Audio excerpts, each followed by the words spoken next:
महलों का राजा मिला कि रानी बेटी राज करेगी। ये लाइन्स तो हम सब ने सुनी है और अक्सर परिवार वाले महल तो देख लेते हैं लेकिन राजा कैसा है ये देखना भूल जाते हैं। Hey guys, welcome back to my new video.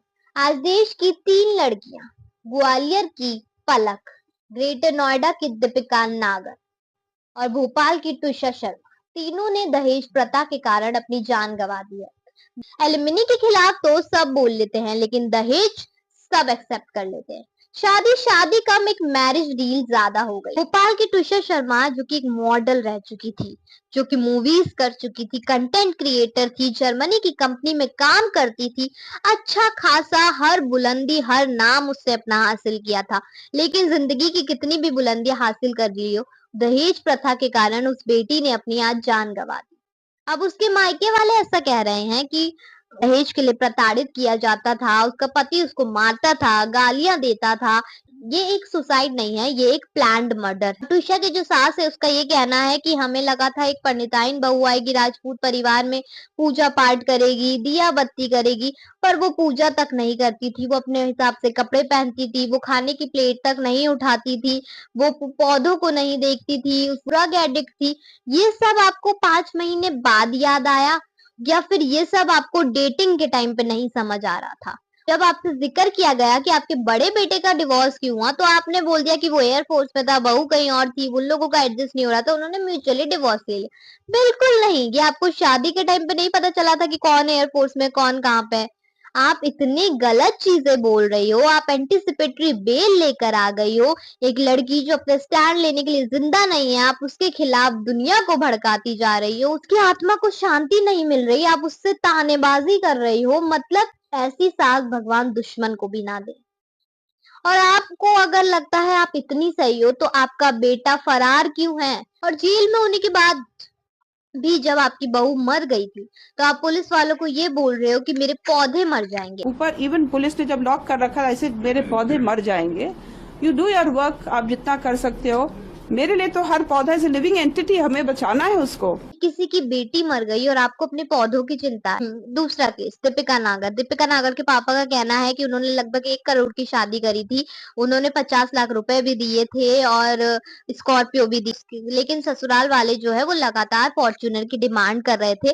उनको और 50 लाख रुपए चाहिए थे। उसको मारते थे, कूटते थे, प्रताड़ना करते थे। वो बोलती थी मैं जाता था, उसको भी समझाता था, उसके परिवार वालों को भी समझाता था। यही चीज आप गलत कर रहे हो। जब आपकी बेटी बोल रही है कि मुझे परेशान कर रहे हैं, मुझसे पैसे मांग रहे हैं, तो ले आओ भैया उसे। चाहे एक ही बच्चा पैदा करो पर उसे पालो, उसे जीने का तो हक दो।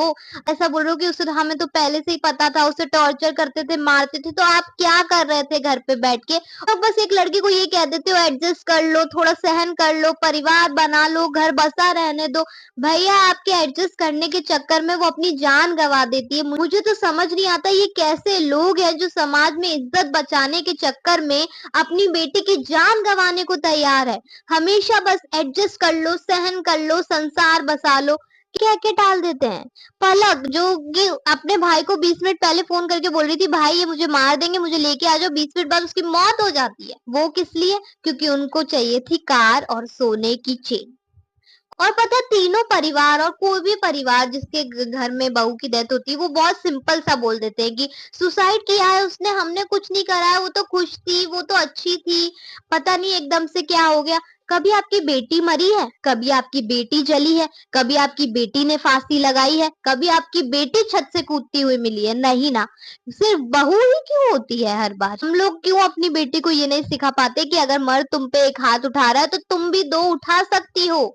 तुम्हें भी हक है, तुम उसे छोड़ के आ सकती हो, तुम अपना कमा सकती हो। जो पैसे आप लोग बचपन से उसके पैदा होने तक जोड़ते रहते हो कि इसका दहेज देंगे, इसका सोफा देंगे, इसका बेड देंगे, उन सब पैसों पे उसकी पढ़ाई पे लगाओ। सब लड़कियां पढ़ी लिखी थी, बेटी बचाओ बेटी पढ़ाओ, सबने अपनी बेटी पढ़ा ली, पर बचाएंगे कैसे? आज हर लड़की को यही कहना चाहूंगी, वो सुन रही है तो प्लीज अपनी पढ़ाई करो, करियर बनाओ, इतना कैपेबल हो जाओ कि कल को तुम्हें कहीं भी अगर एक्सेप्ट ना किया जाए ससुराल में या मायके में, तुम खुद निकल पाओ, खुद कमा पाओ और अपनी जिंदगी चला पाओ। ये सबको यही परवाह होगी कि अगर हम अपनी बेटी को ले आएंगे शादी के बाद तो शर्मा जी क्या कहेंगे, खानदान वाले क्या कहेंगे, सामने वर्मा जी क्या कहेंगे। तुम्हारी परवाह किसी को नहीं है। प्लीज दहेज प्रथा बंद करो। प्लीज इतने केपेबल बनो कि अगर आप किसी की बेटी ला रहे हो तो उसे खुद अपने बलबूते पे पाल सको, रख सको। एक लड़की आज खुद कमाने लायक बन गई है, खुद बनाने लायक भी बन गई है, पर जो उसे चाहिए ससुराल में रिस्पेक्ट, इज्जत, वो उसे नहीं मिल पा रही है। आप इस वीडियो को यहाँ तक देखने आए तो प्लीज सब्सक्राइब करके जाना, कमेंट सेक्शन में कमेंट जरूर कर देना, और अब यहाँ तक आए हो तो एक लाइक तो बनता है।